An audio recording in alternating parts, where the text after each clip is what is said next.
Bueno, entonces vamos a estar desarrollando esta clase. La primera, lo que tiene que ver con el, el libro de Hebreos.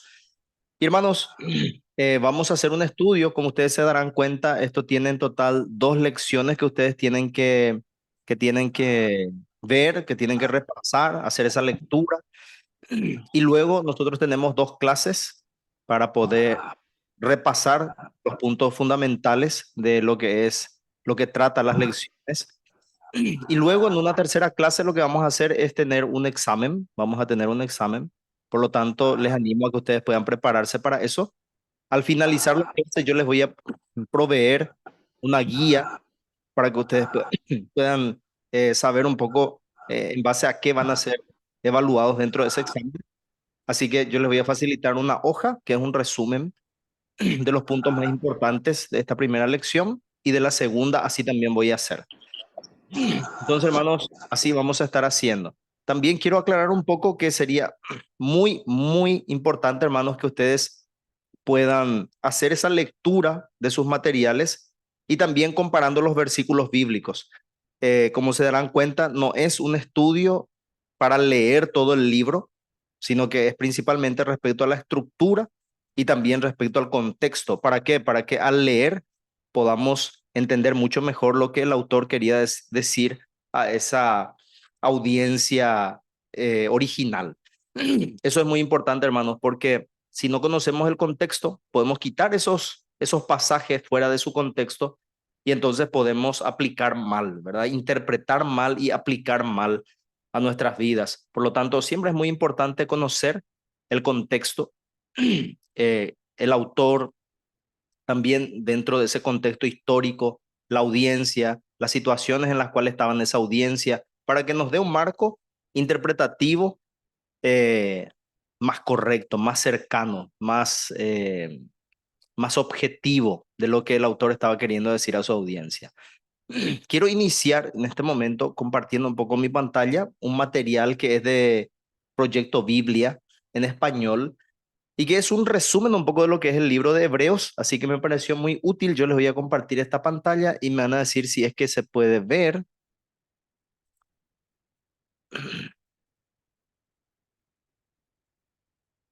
¿Pueden ver, hermanos? Sí, pastor, se ve. Ok.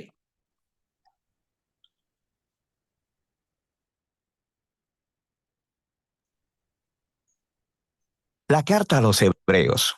El autor de esta carta ¿Pueden escuchar lo que dice? ¿Se escucha? Sí, se escucha. Ok. Vamos entonces con esta introducción. La carta a los Hebreos.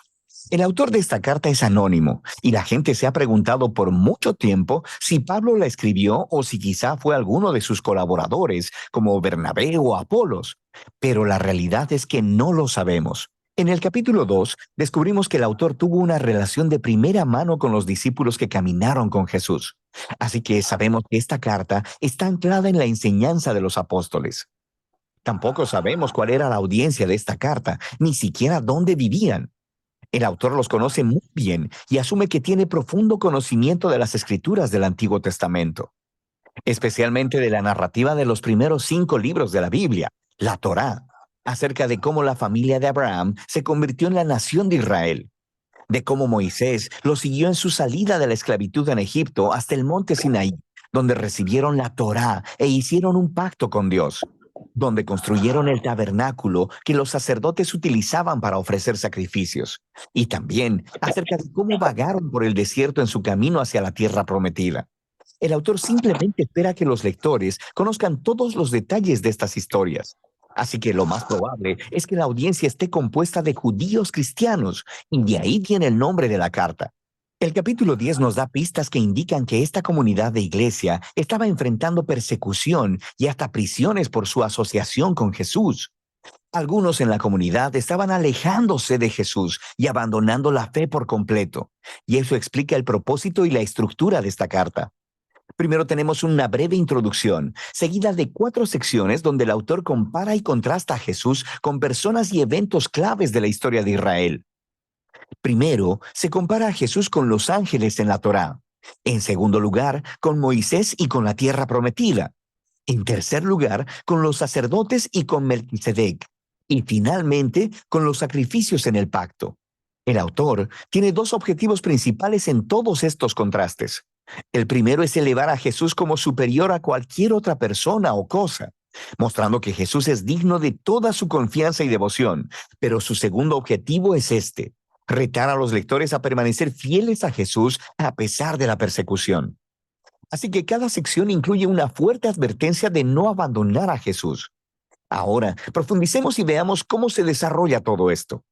La elevación de Jesús comienza en la oración inicial de la introducción. Dios, que muchas veces y de varias maneras habló a nuestros antepasados en otras épocas por medio de los profetas, en estos días finales nos ha hablado por medio de su Hijo. De manera que el autor está diciendo que Jesús es superior a todas las otras maneras previas en las que Dios se reveló a Israel. Luego, hace la sorprendente declaración que Jesús es el resplandor de la gloria de Dios y la imagen exacta de la naturaleza de Dios. Estas metáforas hacen la identificación más cercana posible entre Jesús y Dios. Así que Jesús es a Dios lo que los rayos de luz son al sol, o Jesús es lo que la impresión en la cera es al sello de un anillo. Para este autor no hay Dios aparte de Jesús. Jesús es Dios hecho hombre como el Hijo, y esta elevada manera de ver a Jesús es la que se desarrolla a través del resto de la carta. En la primera sección, el autor compara a Jesús con los ángeles, lo que podría parecer un poco extraño. ¿Por qué ángeles? En la tradición judía se enseñaba, basado en Deuteronomio 33:2, que la Torá y las palabras de Dios fueron entregadas a Moisés en el monte Sinaí a través de ángeles.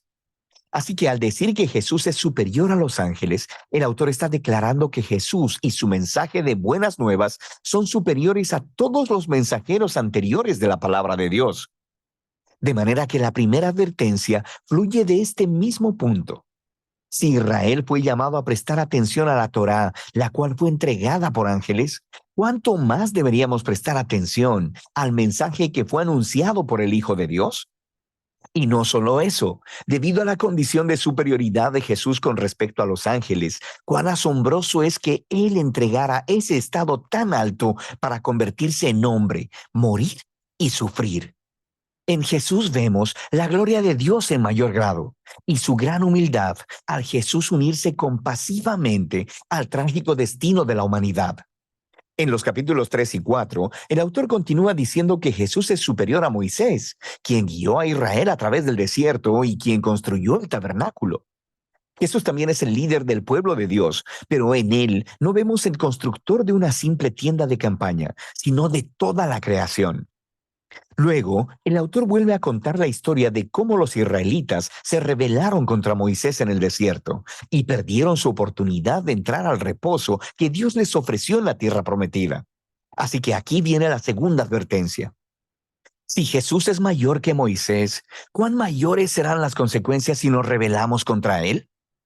Nosotros también estamos en una clase de desierto donde tenemos que confiar en Dios para el descanso futuro en la nueva creación de Dios. Así que asegurémonos de no rebelarnos, como lo hizo Israel en el desierto, y perdamos la generosa oferta de Dios para entrar en su nueva creación. En los capítulos del 5 al 7, el autor compara a Jesús con los sacerdotes que vienen del linaje de Aarón. Su rol era representar a Israel delante de Dios y ofrecer sacrificios que expiaran o cubrieran los pecados del pueblo. Pero él señala que los sacerdotes eran ellos mismos personas imperfectas, así que debían ofrecer sacrificios constantemente por sus propios pecados, así como por los pecados de todos los demás. Algo más era necesario. Así que él declara que Jesús es ese algo más. Jesús es el sacerdote definitivo, pero Jesús no vino del linaje de Aarón. Jesús era un sacerdote según el orden de Melquisedec, ese sacerdote y rey misterioso de la antigua Jerusalén, quien aparece en las historias de la vida de Abraham. También encontramos en el Salmo 110 que el rey mesiánico del linaje de David sería un sacerdote según el orden de Melquisedec. Así que el punto del autor es que Jesús es el rey sacerdote definitivo. Él es moralmente perfecto, está eternamente disponible para su pueblo. Así que Él es superior a cualquier otro mediador entre Dios y los seres humanos. Y entonces viene la advertencia de esta sección. Rechazar a Jesús es rechazar a tu mejor y única oportunidad de estar completamente reconciliado con Dios. Así que no hagas eso. Lo que nos lleva a la última comparación en los capítulos del 8 al 10. El autor nos muestra cómo la muerte de Jesús en la cruz fue el sacrificio definitivo, superior a todos los sacrificios de animales que se ofrecían en el templo. Esos sacrificios debían ser ofrecidos constantemente, tanto cada día como anualmente en el día de la expiación. Jesús ofreció su vida una vez y para siempre, y eso fue suficiente para cubrir los pecados de todo el mundo. Así que el autor advierte a la audiencia sobre alejarse de Jesús. Es como darle la espalda a la oferta generosa del perdón de Dios. ¿Por qué harías eso? Nos dice que el sacrificio de Jesús es permanente y es el fundamento del nuevo pacto del que hablaron los profetas, donde todos los pecados son perdonados. Así que ahora que el autor ha elevado a Jesús por medio de todos estos contrastes, esta sección final es un gran reto a seguir a Jesús. Piensa en el gran panorama. En Jesús han encontrado la palabra misma de Dios. En Jesús tienen esperanza para estar en la nueva creación. Jesús es su eterno sacerdote. Él es el sacrificio perfecto. Así que ahora ellos deben seguir a todos los grandes modelos de la fe que se encuentran en la historia de las Escrituras y deben permanecer fieles a Jesús, confiando que a pesar de cualquier dificultad y persecución, Dios no abandonará a su pueblo. Este es el flujo de pensamiento básico a través de la carta, la cual al final el autor dice que es una breve palabra de exhortación. Aquí hay algunos otros consejos para leer esta carta. Cuando el autor cite de las escrituras del Antiguo Testamento, lo cual sucede en casi todas las oraciones, detente y busca las referencias y lee la cita en su contexto original. Y a veces te confundirás, pero en la mayoría de las veces podrás ver conexiones geniales que de otra manera nunca hubieras notado, así que vale la pena el esfuerzo. También deberías saber que estos pasajes de advertencia te pondrán incómodo, y ese es el punto. No están ahí para asustarte. Están ahí para mostrarte que rechazar a Jesús es tonto, porque Él es asombroso. Estas advertencias sirven al propósito principal de la carta. Mostrar que Jesús es la revelación definitiva del amor y la misericordia de Dios. Y de eso se trata la carta a los Hebreos.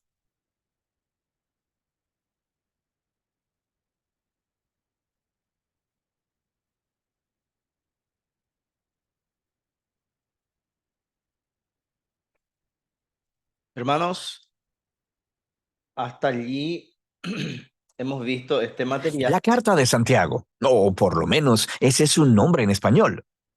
Si miras el griego, verás que el nombre es Jacobo. Lo Voy a poner un poco bien esto.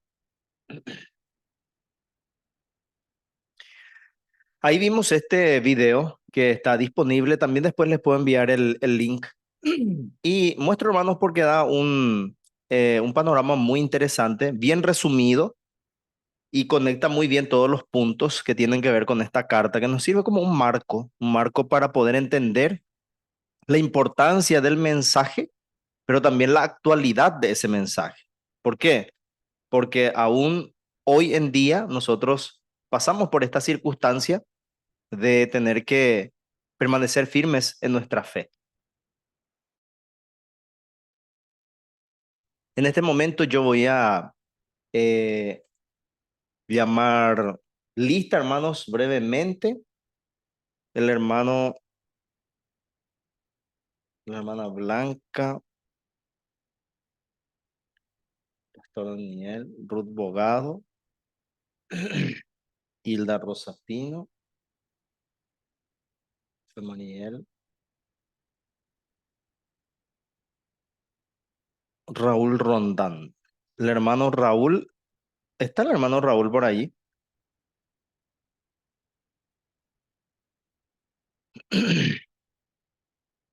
Bueno.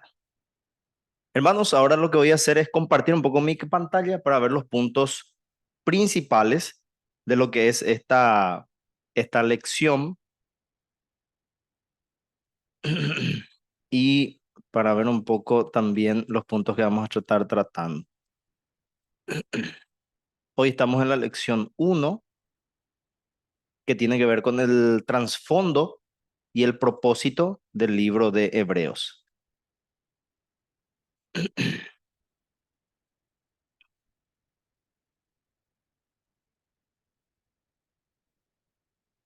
Allí estoy compartiendo. Me avisan si es que pueden ver la diapositiva.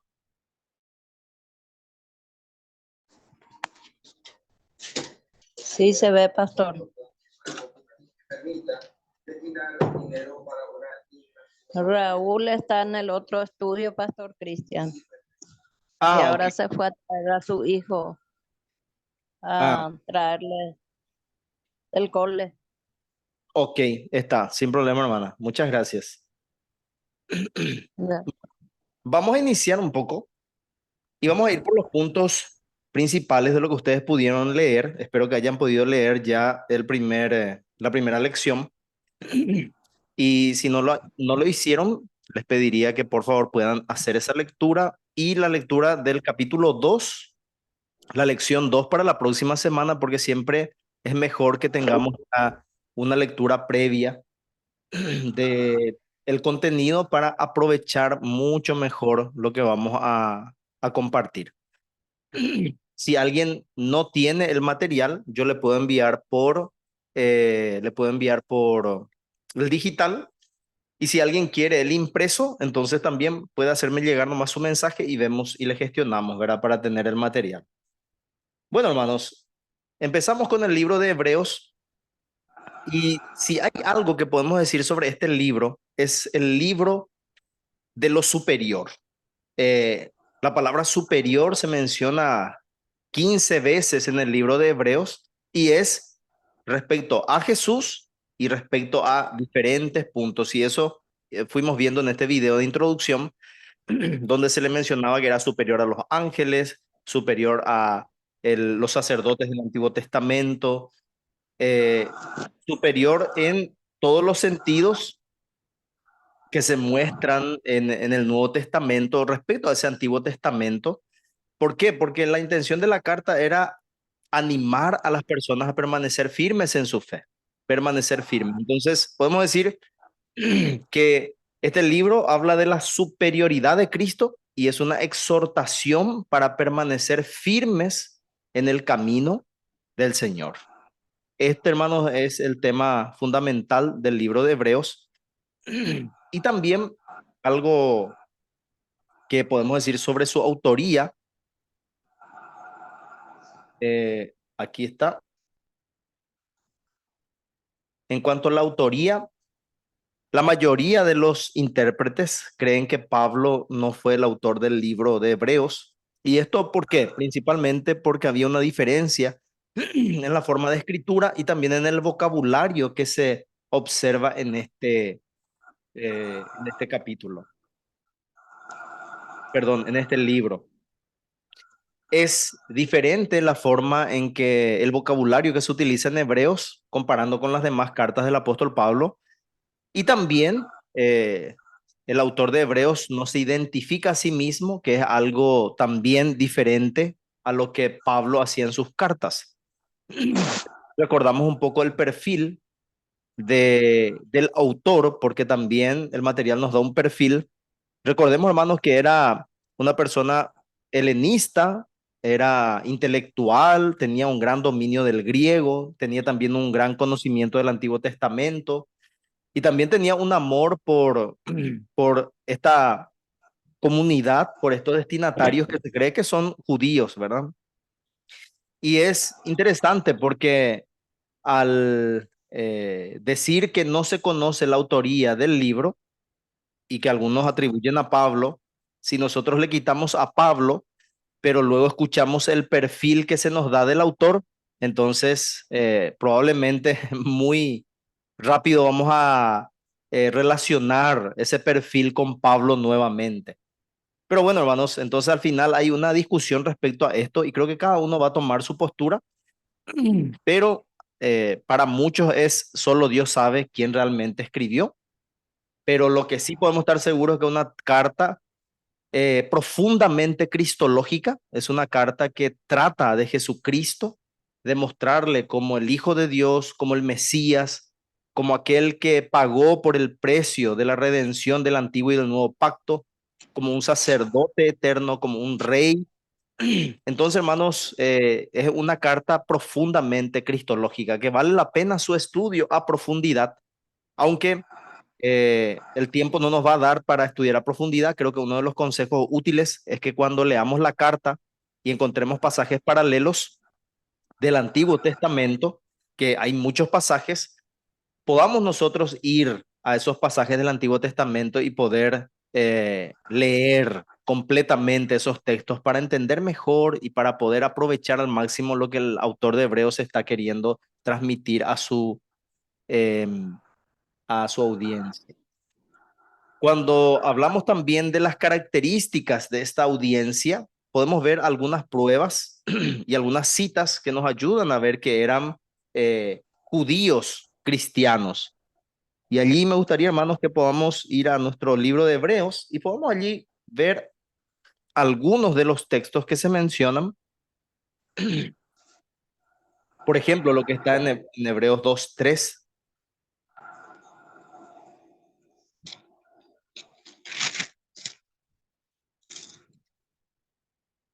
Hebreos 2:3 dice, ¿cómo escaparemos nosotros si descuidamos una salvación tan grande, la cual habiendo sido anunciada primeramente por el Señor, nos fue confirmada por los que oyeron? Entonces, aquí habla de un pueblo que recibió el anuncio del Señor, pero también por aquellos que oyeron. Así también, hermanos, en el 3:1 dice, por tanto, hermanos santos, participantes del llamamiento celestial, considerar al apóstol y sumo sacerdote de nuestra profesión, Cristo Jesús.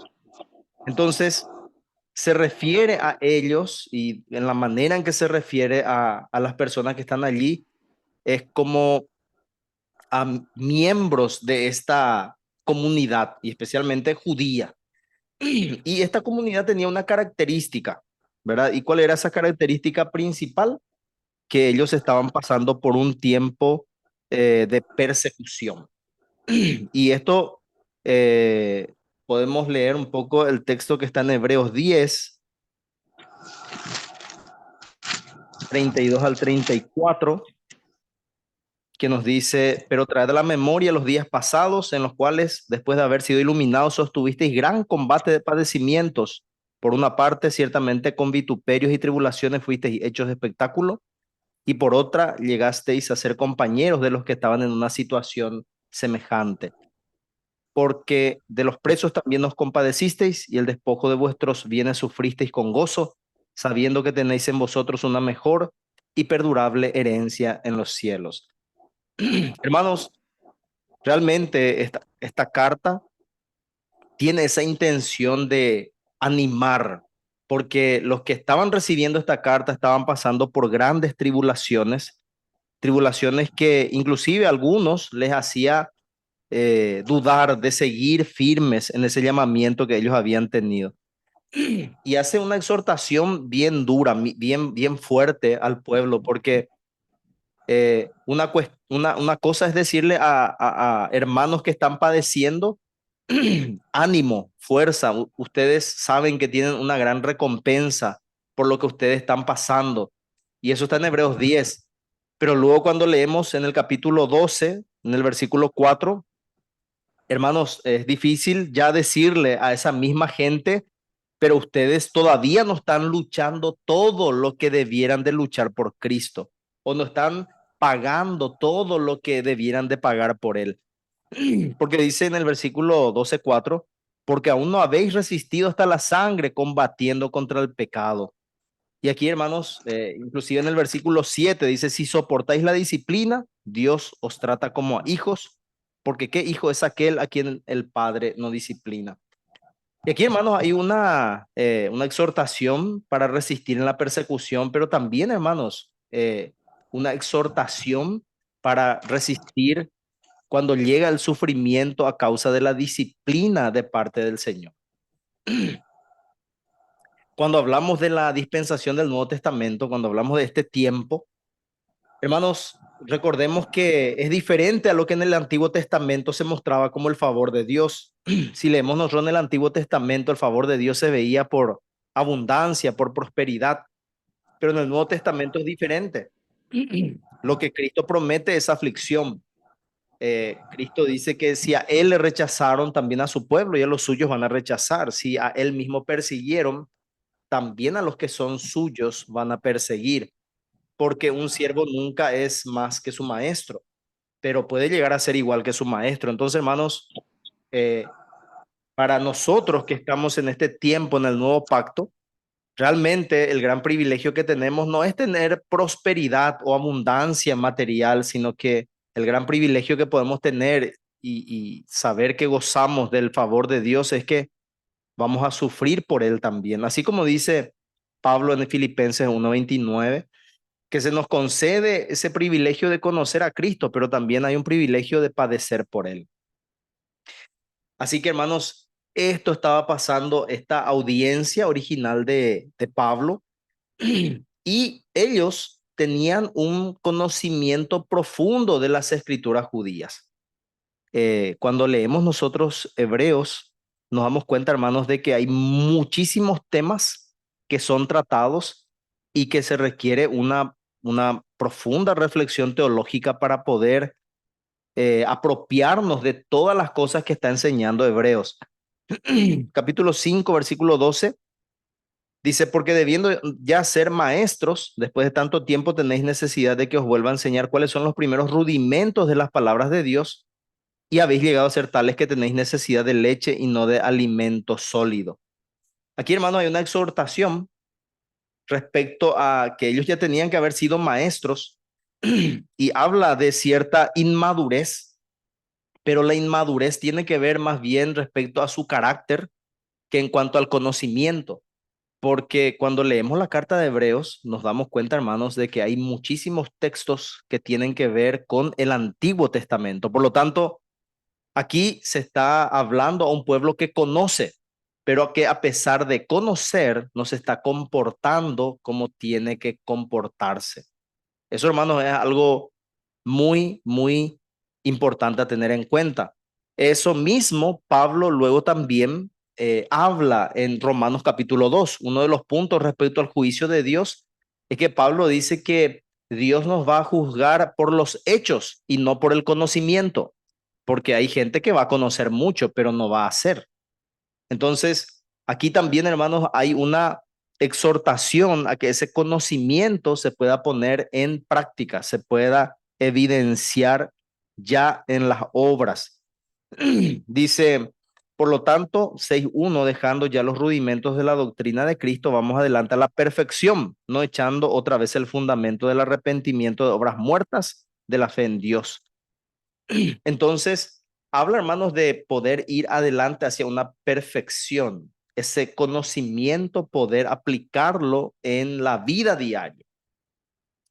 Y ellos estaban en ese peligro de alejarse de la fe cristiana. Esta exhortación que hace a ellos, podemos verlo en 6:4, donde dice, porque es imposible que los que una vez fueron iluminados y gustaron del don celestial y fueron hechos partícipes del Espíritu Santo, y asimismo gustaron de la buena palabra de Dios y los poderes del siglo venidero, y recayeron, sea otra vez renovados para arrepentimiento, crucificando de nuevo para sí mismos al Hijo de Dios y exponiéndole a vituperio.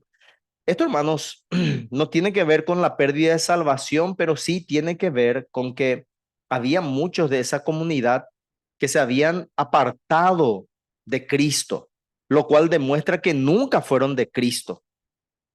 Entonces, a los que sí estaban permaneciendo fieles, pero estaban desanimados, entonces estas palabras son principalmente para animarles a permanecer firmes. Por ejemplo, el texto del capítulo 10,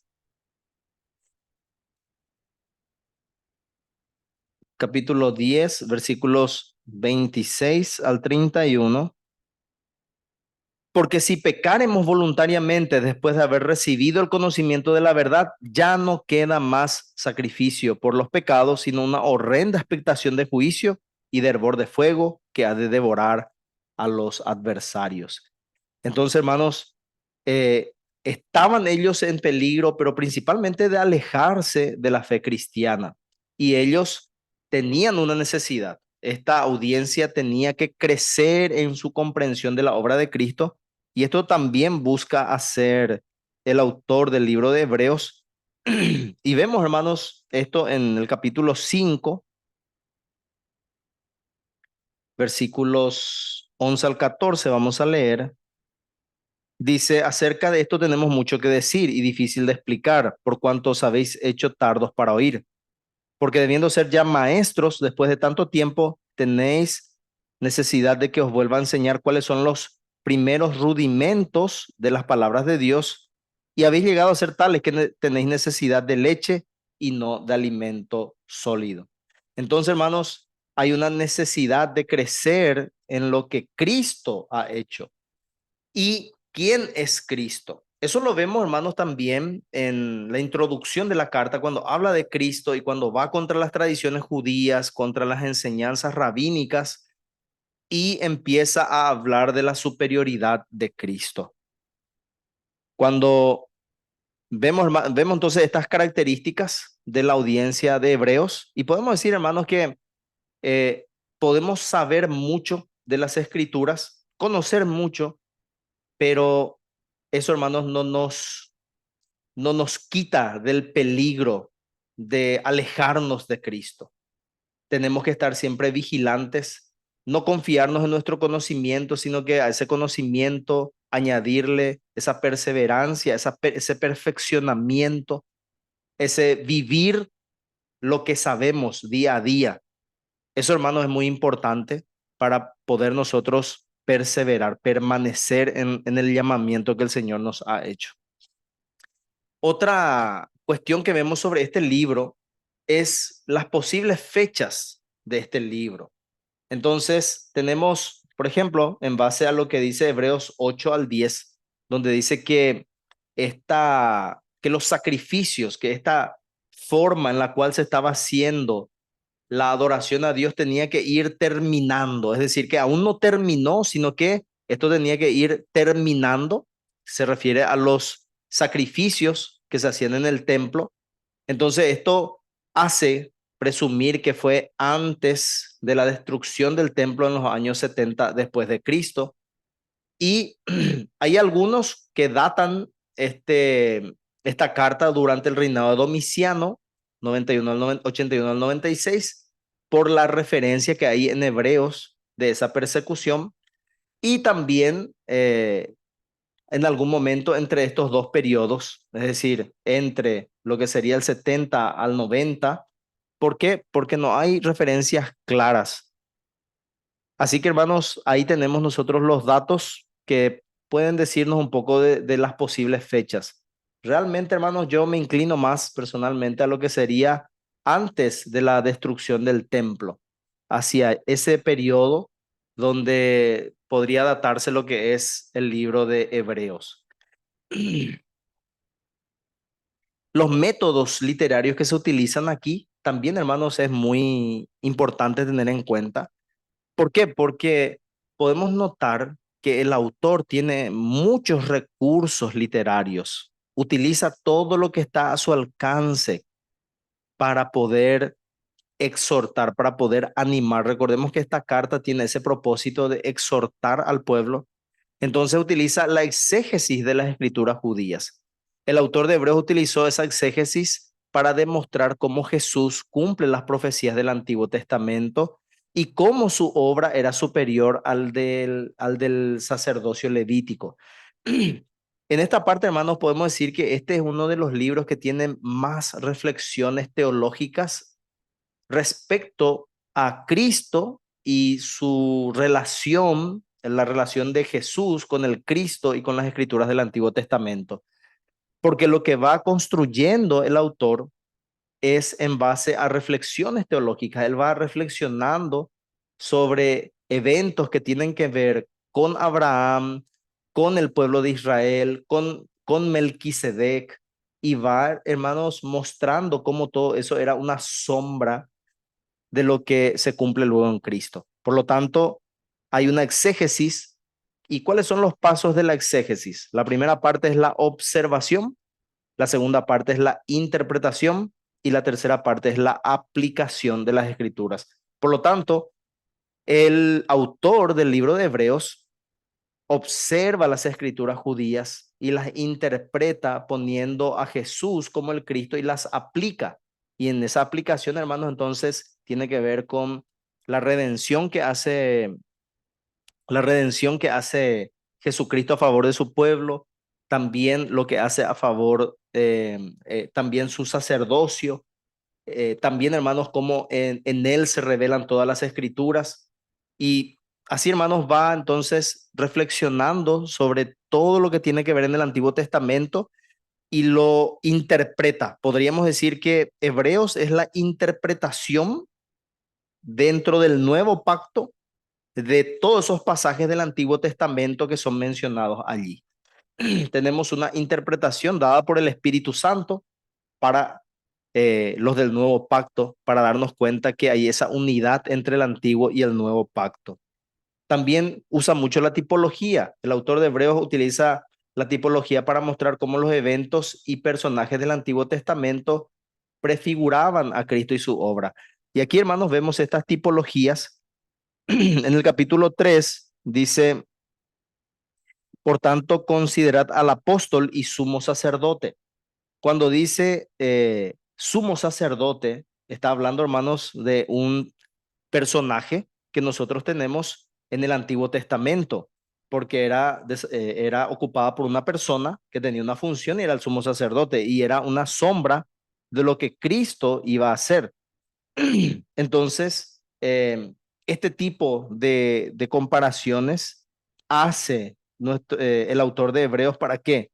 Para mostrar que en Cristo se cumple las sombras que vemos en el Antiguo Testamento. El capítulo 4 habla también del reposo, capítulo 1, ¿verdad? Y versículo 1. Y luego habla de que el reposo, dice versículo 3, pero los que hemos creído entramos en el reposo de la manera que dijo, por tanto juré en mi ira, no entrarán en mi reposo, aunque las obras suyas estaban acabadas desde la fundación del mundo. Y habla, hermanos, del séptimo día como ese día de reposo y nos dice, hermanos, al final de que ese reposo es Cristo. Entonces, vemos, hermanos, versículo 11, donde dice, procuremos pues entrar en aquel reposo que es Cristo, para que ninguno caiga en semejante ejemplo de desobediencia. Y así, hermanos, va usando diferentes tipos de lo que encontramos en el Antiguo Testamento para mostrar a Cristo y su obra. En esta tipología también encontramos el versículo capítulo 9, donde habla que el primer pacto tenía ordenanzas de culto, un santuario, el tabernáculo y asimismo, hermanos, también habla de todo lo que esto había en el Antiguo Testamento. Esto eh, era un símbolo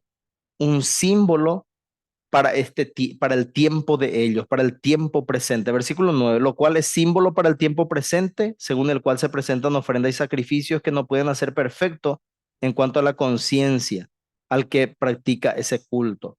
Entonces, está relacionando lo que tenía que ver con el tabernáculo y lo que tenía que ver con el culto que se hacía en el Antiguo Testamento con la obra de Cristo. Así que este es otro método literario que se utiliza y que es importante reconocer. También el uso de la retórica.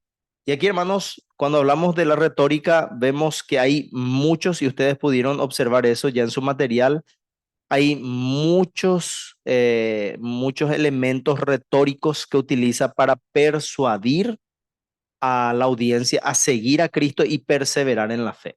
Entonces, hay una gran variedad de recursos retóricos que se utilizan para esto.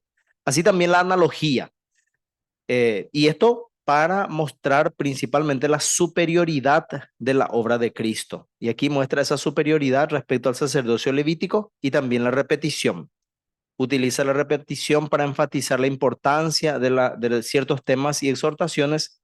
Esa es una característica de la literatura y especialmente dentro de lo que es la Biblia. Sabemos que una repetición es para enfatizar la importancia de algo. Por lo tanto, sabemos que en la Biblia, hermanos, cuando algo se repite varias veces, 2 veces, si se repite algo, entonces es muy importante. Y si se llega a repetir 3 veces, es eh, sumamente importante, fundamental dentro de lo que estamos leyendo. Así también es importante que nosotros podamos saber cuáles son los objetivos específicos para exhortar a su audiencia, porque el autor tenía bien claro qué es lo que quería lograr con su audiencia, y entonces vamos a puntualizar estos objetivos para que nosotros también podamos ser bendecidos, exhortados también por este mensaje que da el libro de Hebreos. Primero que nada, es adherirse a la salvación que Cristo les ha ofrecido. Entonces, el autor, ¿qué quería? Quería que su audiencia se adhiera, aferrara a la salvación que Cristo les había ofrecido. Y el autor esperaba que esa audiencia entendiera que la salvación en Cristo era superior a cualquier otra cosa que ellos pudieran encontrar, ya sea en el judaísmo o en cualquier otra religión. Por lo tanto, este es uno de los objetivos, que ellos pudieran aferrarse a la salvación que tenías en Cristo. Lo segundo era perseverar en la fe, porque también exhorta para que ellos soporten la persecución y el sufrimiento. Entonces, el autor busca que la audiencia entienda que la fe en Cristo, para que nosotros podamos reinar con Él, también tenemos que sufrir con Él. Y que cualquier sufrimiento que pasamos por Cristo vale la pena, por lo que Él nos promete en el tiempo venidero. Así también hay una exhortación de madurar en su comprensión de la obra de Cristo. Esta audiencia necesitaba madurar en su comprensión, entender lo que Cristo había hecho. ¿Y para qué? Para que ellos no sintieran la necesidad de practicar las cosas que antes practicaban, por ejemplo, los sacrificios del templo, que es algo a lo cual se refiere en los capítulos 8 al 10. Entonces, entender que la fe en Cristo ya suple todos los requerimientos de la ley ceremonial. Todo ya fue cumplido en Cristo, ya no se necesita ningún sacrificio más, porque el sacrificio del Cordero de Dios es un sacrificio perfecto y suficiente para siempre por el pago de los pecados. Así también, hermanos, vemos que otro objetivo específico era entender que siempre hay un peligro de alejarse de la fe. Entonces, les exhorta, les anima a que ellos estén vigilantes y que pudieran entender que alejarse de Cristo era peligroso y que esto podía llevarles a ellos a la apostasía y a la condenación. Por lo tanto, tener cuidado de eso, que nunca está de más. Recordar, hermanos, que tenemos que permanecer firmes y que en el momento que nosotros nos desviamos, podemos ser disciplinados si somos hijos de Dios y padecer sufrimiento a causa también de nuestro pecado. Entonces debemos estar vigilantes siempre. Así que cuando leemos esta carta, tenemos que recordar primero que nosotros como seguidores de Cristo en este tiempo, siempre vamos a estar tentados a negociar nuestro compromiso con Jesucristo para evitar problemas en esta vida. Como dice la Escritura, aquel que quiere vivir piadosamente siempre va a tener padecimientos, aflicciones, luchas. Pero recordemos que el autor busca que todos entiendan que vale la pena sufrir por Cristo. Y así también tenemos que exhortarnos a nosotros mismos también, que es importante permanecer firmes en nuestra fe, más allá de lo que puedan opinar otras personas. Esto es lo que podemos decir entonces en lo que tiene que ver con el trasfondo y el propósito del libro de Hebreos. Así que en este momento dejo de compartir y si hay algunas preguntas, hermanos, si hay algo que quieran compartir, que quieran aportar, yo ahora en el grupo estoy alzando lo que es el resumen y mientras tanto, si hay alguien que quiere aportar algo, compartir un poco de lo que, de cómo le bendijo esta lectura de esta primera parte, puede compartirnos entonces.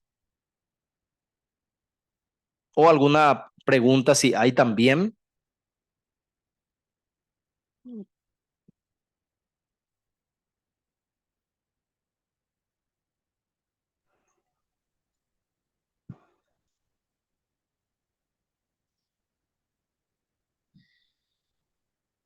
Lo que recalco de este último pastor es lo más importante, el no abandonar la fe, el peligro de abandonar la fe. Sí, Si uno abandona, puede no ser salvo. No hay salvación para quien vuelve atrás. sí, hermana. Y ese es un punto que vamos a tratar la siguiente clase, porque hay una cuestión que tenemos que nosotros ser muy cuidadosos, ¿verdad? Porque muchos usan el libro de Hebreos para enseñar que la salvación se puede perder, pero próxima clase nosotros vamos a hablar en más profundidad de eso. ¿Realmente podemos perder la salvación? ¿Realmente podemos nosotros eh, primeramente recibir algo de Dios y después Dios nos quita? Pero esa es la próxima clase, vamos a ir más profundamente, así que no te pierdas la próxima clase, hermano. Amén. Amén.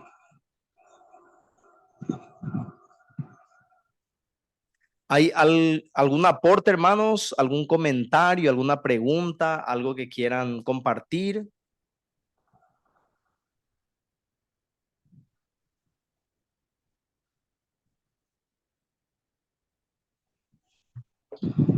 Buenas noches, Buenas noches. bendiciones. Bendiciones, hermano. Quería nomás volver a recalcar que este libro eh, se, se está volviendo, es importante y será aún más importante porque estamos viviendo en tiempos donde la iglesia está siendo perseguida a nivel ideológico es uno, en este lado del continente en Occidente.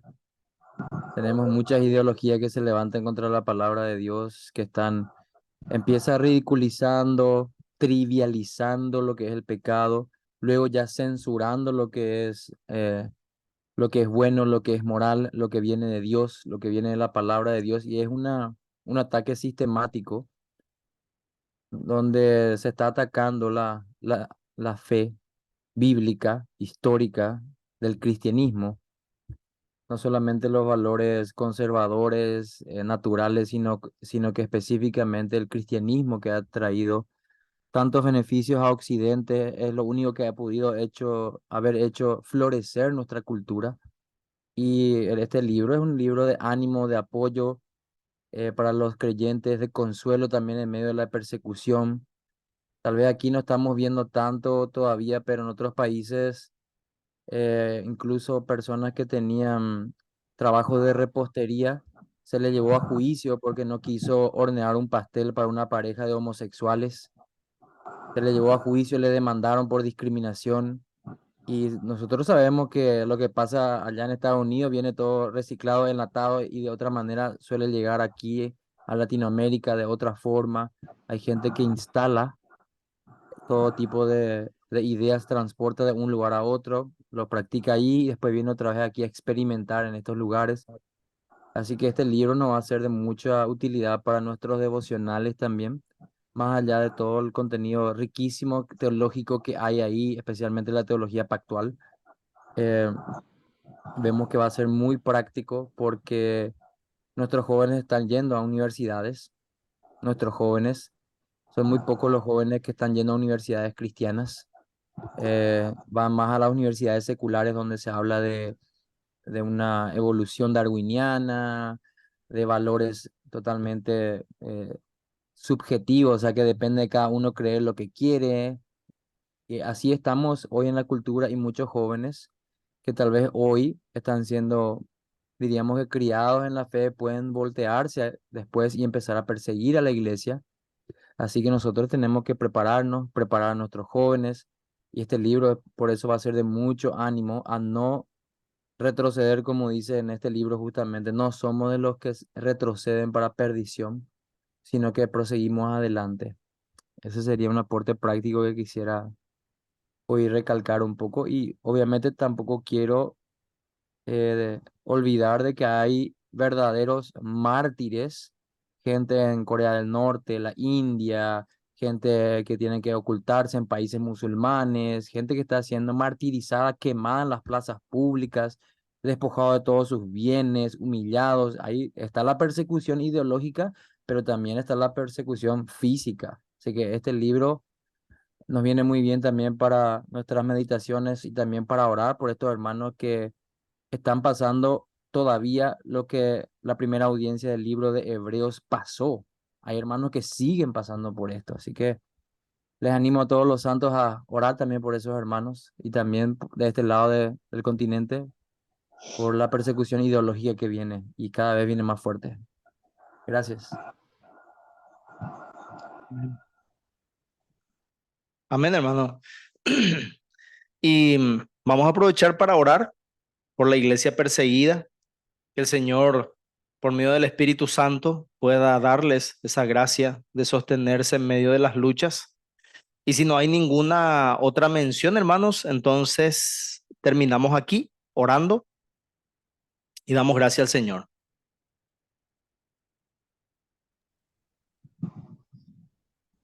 Ter- Terminamos aquí entonces. Oremos.